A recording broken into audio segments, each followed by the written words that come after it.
Makassar memproyeksikan belanja daerah pada tahun 2027 mencapai 5,2 triliun. Angka tersebut diproyeksi naik tipis dari target belanja tahun 2026 di angka 5,17 triliun. Data tersebut dipaparkan dalam forum konsultasi publik rancangan awal Rencana Kerja Pemerintah Daerah atau RKPD Kota Makassar tahun 2027. Forum ini berlangsung di Hotel Novotel Grand Shaila, Jalan Khairil Anwar pada Kamis 29 Januari 2026 dibuka oleh Wali Kota Makassar Munafri Arifin.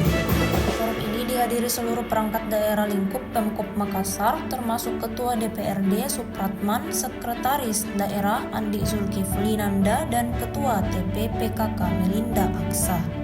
Beberapa akademisi, tokoh masyarakat, dan unsur masyarakat lainnya juga hadir.